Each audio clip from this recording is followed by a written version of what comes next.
Bonsoir, chers téléspectateurs. En manchette ce soir, le roi de la lasagne nous a quittés subitement ce matin. Le grand méchant loup menace de poursuivre les 3 petits cochons pour lui avoir transmis la grippe A H1N1.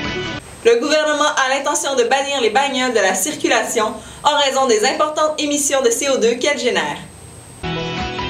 C'est avec regret que je vous annonce que Garfield n'est plus. En effet, nous avons appris le décès de ce célèbre chat qui s'est éteint ce matin, peu après son 3e déjeuner. Notre collègue Kim Lavoie a préparé un touchant reportage sur cette légende vivante morte. Consternation, peine et désarroi. Tels sont les mots qui décrivent les sentiments de la population face à ce décès inopiné. Tous se souviennent de ce félin comme un être sympathique et généreux. Il me manquera beaucoup, dit-il. Nous avons vécu des moments inoubliables, tels que nos bousculades affectueuses. J'espère pour lui qu'il y a de la lasagne au paradis. C'est John, le maître de la victime, qui a retrouvé le corps tôt cet après-midi. Quand je suis revenu de l'épicerie ce midi, il m'attendait pas dans le cadre de porte, comme d'habitude. C'est là que j'ai commencé à m'inquiéter. Je l'ai retrouvé, inerte, sur le divan. J'ai tenté de le réanimer, mais il était trop tard. Les causes de cette mort regrettable sont toujours inexpliquées. Que nous n'avons pas détecté de traumatisme extérieur, ni de coups ou de signes quelconques d'une action criminelle de violence. Donc, nous sommes en mesure aussi de fixer l'heure de la mort aux alentours de 11 h du matin, soit un peu avant la découverte du corps à son domicile, grâce au morceau de lasagne qu'on a retrouvé dans l'estomac de la victime, et de l'état de la digestion des aliments. Une messe a été entièrement dédiée à Garfield, à l'église Saint-Charles-Garnier de Sherbrooke. En effet, des gens de partout dans le monde se sont déplacés pour honorer leur idole.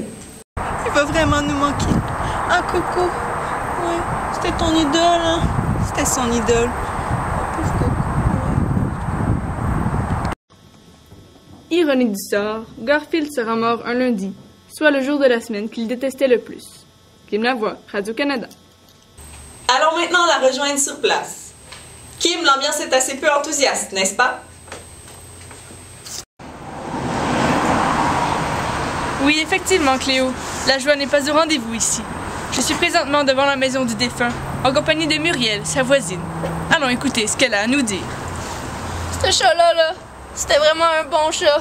Puis, même s'il me volait mes lasagnes, je n'en veux pas. Qu'a-t-il apporté à votre vie? Des allergies? Elle est bonne, hein? Mais, vraiment, ce chat orange-là, il a ensoleillé mes journées, puis il me faisait assez rire quand il courait après le facteur.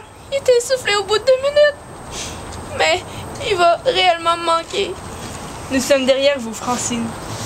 Allons maintenant parler au meilleur ami de toujours de Garfield, Pookie. Pookie, qu'avez-vous à nous dire sur la mort de votre ami?